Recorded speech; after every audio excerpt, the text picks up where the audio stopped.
పల్లె పల్లెన సువార్త పనులే జరగాలి, పట్టణాలలో ప్రభు సభలే చెయ్యాలి. పల్లె పల్లెన సువార్త పనులే జరగాలి, పట్టణాలలో ప్రభు సభలే చెయ్యాలి. ప్రజలందరూ ప్రభుని నమ్మాలి, పరలోకమే ఉన్నదని తెలియాలి. మరణించిన మనిషికి బ్రతుకు ఉందని మహనీయులకు తెలియాలి. క్రీస్తు ద్వారానే స్వర్గముందని ప్రతి మనిషి తెలుసుకోవాలి.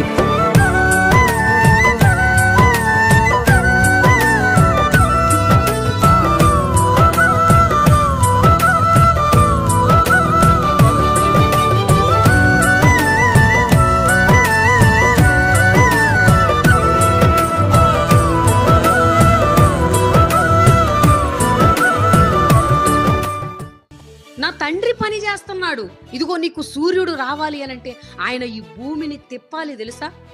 1,11,600 కిలోమీటర్ల వేగంతో ఈ భూమి తిరగాలి, తిరిగితేనే నీకు ఉదయం అనేది వస్తుంది.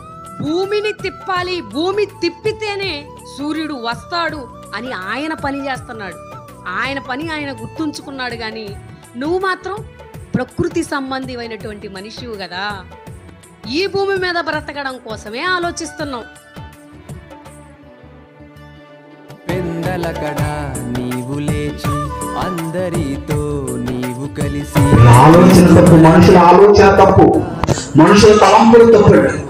దేవుడు చెప్తున్నాడు, మనిషి హిస్టరీ చెప్తున్నాడు, మానవ హిస్టరీ బైబిల్ చెప్తున్నాడు.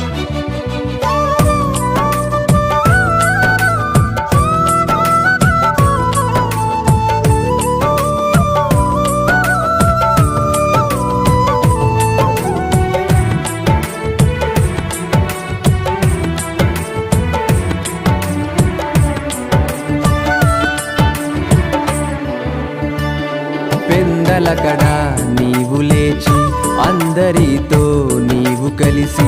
క్రీస్తు మరణం పునరుత్థానం ప్రకటించుచు పనులు చేస్తూ. అందమైన లోకముందని ఆయుష్ ప్రభుకై ఖర్చు చేసి. నిత్య జీవం పొందుకొనుమని ప్రకటించుచు సాక్షార్థమై. క్రీస్తుయేసులా ప్రభుని కనపరిచి జీవితంలో నా మాదిరి చూపి. నిందారహితుడవై క్రియలు చేయుచు సత్యముగా బ్రతకాలి. ఎదుటి వారికి మేలు చేయుచు కీడు చేయక బ్రతకాలి.